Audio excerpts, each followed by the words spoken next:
it's Fiercekat with another Dead Mall video. This is a video that I've been wanting to film for a very long time. This is my childhood mall. It is Collin Creek Mall in Plano, Texas. I spent a lot of time here as a kid and as a young teenager, and this mall holds a lot of very good memories for me. And watching it decline like it has been has just been utterly painful.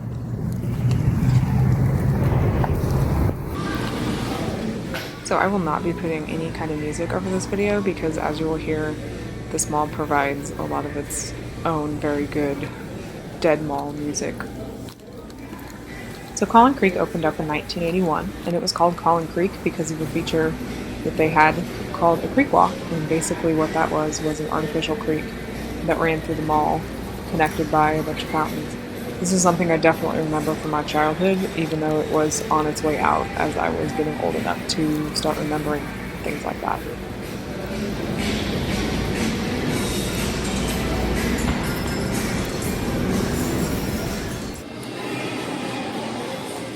So the food court that you can kind of see here wasn't always the food court, it was actually a village of smaller shops. They called it a village, and that was taken out in 1992 to make room for what is now the food court.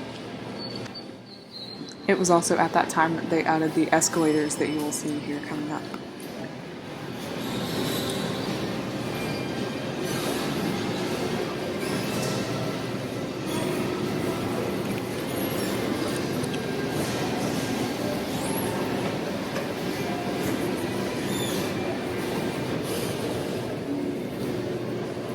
So the first anchor space that we're coming to here was built as a Lord & Taylor, and in 1990 it converted to a Mervyn's, and then in 2006 Mervyn's closed and pulled out of the Texas market.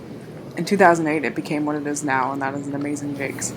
Part of my personal memory of this mall was a church lock-in that we did overnight at Amazing Jake's, and the guy that I had the biggest crush on at that time let me hold his jacket while he went to the bathroom, and I was just convinced, that he was absolutely in love with me after that.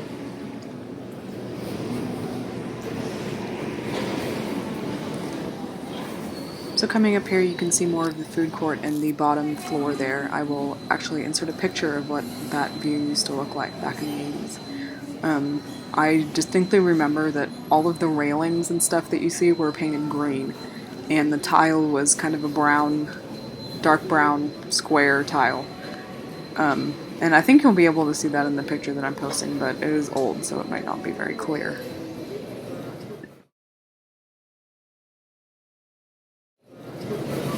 All of the railings were painted white, and then the tile was replaced in 2008 to what you see now.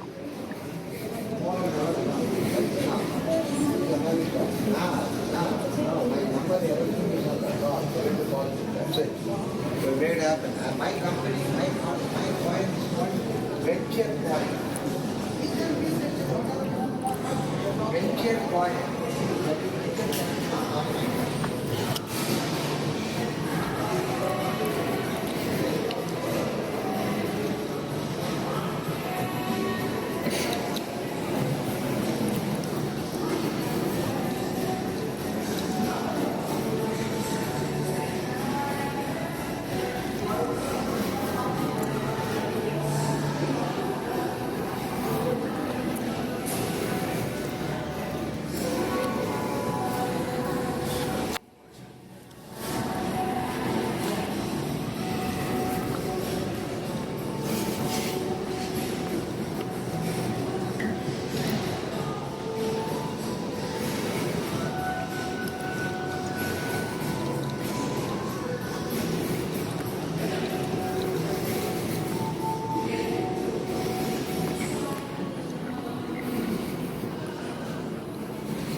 So the original anchor that we're coming up to here at this part of the mall was a Singer Harris, and they did have one of those cool murals that Singer Harris's tended to have around here, similar to the one at Valley View actually.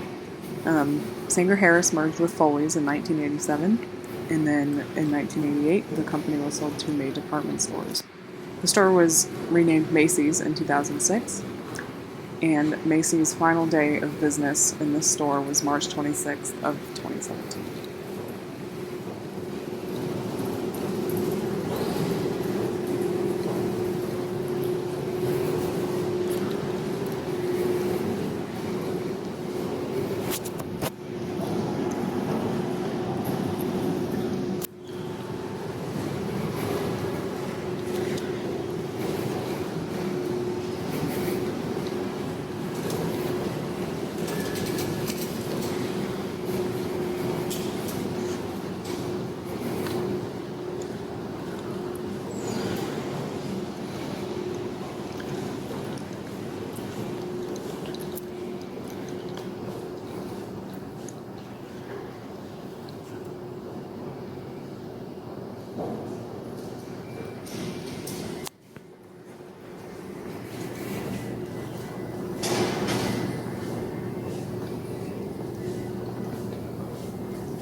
So this part of the mall that we're coming up to here was actually a Mexican restaurant called Tino's 2.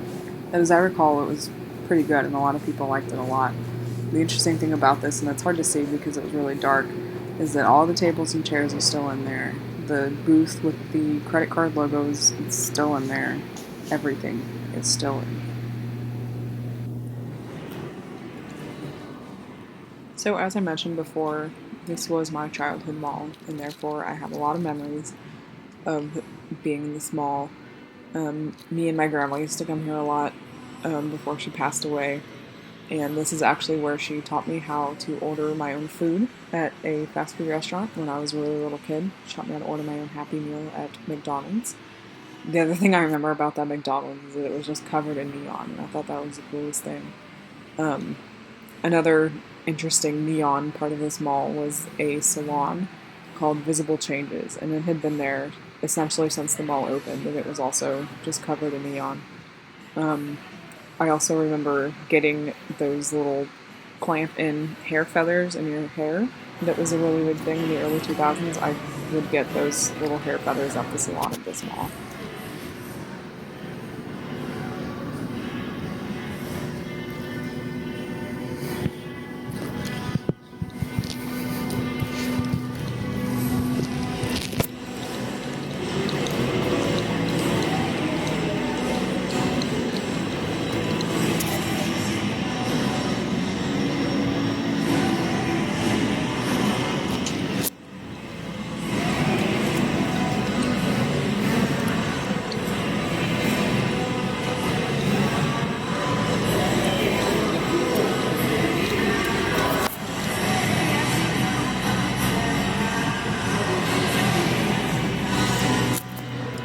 So I had my ears pierced several times at this Claire's, usually because they would close up because I was little and I didn't take care of them. One time when I was 7, I let them close up, and I then took the sharp ear piercing earrings that they give you when you get your ears pierced and just stabbed them right back through my earlobes, and I thought my mom was going to kill me.